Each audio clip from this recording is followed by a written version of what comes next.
Sir ನಮಸ್ತೆ. ಜೀರಿಗೆ ಬಗ್ಗೆ ತುಂಬಾನೇ ಕನ್ಫ್ಯೂಷನ್ ಇದೆ. ಅಂದ್ರೆ ತುಂಬಾ ವೆರೈಟಿಗಳಲ್ಲಿ ಅಂದ್ರೆ 3 ವೆರೈಟಿಗಳಲ್ಲಿ ನಾನು ನೋಡ್ದಂಗೆ ಜೀರಿಗೆ ಬರುತ್ತೆ. ಅದನ್ನೆಲ್ಲ ಯಾವ ತರ ಸೆಲೆಕ್ಟ್ ಮಾಡ್ಕೋಬಹುದು, ಏನ್ ಬೆನಿಫಿಟ್ಸ್ ಅಂತ ಹೇಳ್ತೀರಾ? ನೋಡಿ ಮೇಡಮ್, ನಿಮಗೆ ಜೀರಿಗೆ ಅಂದರೆ ನಮ್ಮ ಶಾಪಲ್ಲಿ 2 ಟೈಪ್ಸ್ ಇದೆ. ಓಕೆ.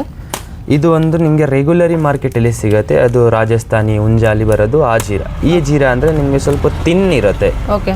ಈ ಐಟಮ್ ನೋಡಿ ಈ ಥರ. ಓಕೆ. ಈ ಐಟಮ್ ಅಂದರೆ ನಾರ್ಮಲ್ ರೆಗ್ಯುಲರ್ ಯೂಸ್ ಮಾಡ್ತೀರಲ್ಲ, ಇದು ಸ್ವಲ್ಪ ಸ್ಟ್ರಾಂಗ್ ಕಮ್ಮಿ ಇರುತ್ತೆ. ಓಕೆ. ಬಟ್ ಈ ಐಟಮ್ ಅಂದರೆ ನಿಮಗೆ ಆ್ಯಕ್ಚುಲ್ ಯೂಸ್ ಮಾಡ್ತೀರಾ ಅಂದರೆ ನಿಮಗೆ ಜೀರಿಗೆ ಒರಿಜಿನಲ್ ಬೆನಿಫಿಟ್ಸ್ ಆ ಥರ ಬೇಕಾ ಅಂದರೆ ನಿಮಗೆ ಇದು ಯೂಸ್ ಮಾಡೋದು ಮೇಡಮ್.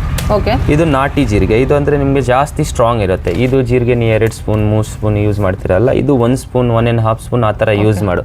ಈ ಐಟಮ್ ನಿಮಗೆ ಡೈಜೆಷನ್ಸ್ಗೆ ಒಳ್ಳೆ ಆಗುತ್ತೆ ಮೇಡಮ್. ನಿಮಗೆ ಅಂದ್ರೆ ಇದಕ್ಕೆಲ್ಲ ಏನು ಕಲರ್ಸ್ ಎಲ್ಲ ಯೂಸ್ ಮಾಡಲ್ಲ? ಇದಕ್ಕೆ ಏನು ಕಲರ್ ಗಿಲರ್ ಯೂಸ್ ಮಾಡಲ್ಲ ಮೇಡಮ್. ಯಾಕಂದ್ರೆ ಯೂಟ್ಯೂಬಲ್ಲೆಲ್ಲ ಬರ್ತಾ ಇರುತ್ತೆ, ಕಲರ್ ಯೂಸ್ ಮಾಡ್ತಾರೆ, ವಾಶ್ ಮಾಡ್ಬಿಟ್ಟು ಮಾಡಿ ಅಂತ ಹೇಳ್ಬಿಟ್ಟು. ಅದಕ್ಕೆ ಈ ಥರ ಇದರಲ್ಲಿ ಯೂಸ್ ಮಾಡಲ್ಲ. ಇದರಲ್ಲಿ ನಿಮಗೆ ಟೈಪ್ಸ್ ಇರುತ್ತೆ. ಅದು ಅಂದ್ರೆ ಸೋಂಪಲ್ಲಿ ಕಲರ್ ಆಡ್ ಮಾಡ್ತಾರೆ. ಸೋಂಪಲ್ಲಿ ಕಲರ್ ಆಡ್. ಮತ್ತೆ ಶಾ ಜೀರಿಗೆ ಬಗ್ಗೆ ಹೇಳ್ಬೋದಾ? ಶಾ ಜೀರಾ ಅಂದರೆ ನಿಮಗೆ ಇದು ಜಾಸ್ತಿ ನಾನ್ ವೆಜ್ ಐಟಮಲ್ಲಿ ಜಾಸ್ತಿ ಯೂಸ್ ಮಾಡೋದು ಮೇಡಮ್. ಇದು ಟ್ರೀ ಬೇರೆ ಬರುತ್ತೆ, ಜೀರೆದು ಟ್ರೀ ಬೇರೆ ಇದೆ, ಇದು ಶಾ ಜೀರೆದು ಟ್ರೀ ಬೇರೆ ಇದೆ. ಇದು ಜಾಸ್ತಿ ಸ್ಟ್ರಾಂಗ್ ಇರುತ್ತೆ ನಿಮಗೆ. ಇದಕ್ಕೆ ಇದು ಪುಲಾವ್ ಐಟಮ್, ಬಿರಿಯಾನೀಸ್ಗೆ, ಚಿಕನ್, ಮಟನ್ಸ್ಗೆ ಎಲ್ಲ ಯೂಸ್ ಮಾಡೋದು, ಫಿಶ್ ಐಟಮ್ಸಲ್ಲಿ. Okay sir, thank you. Okay.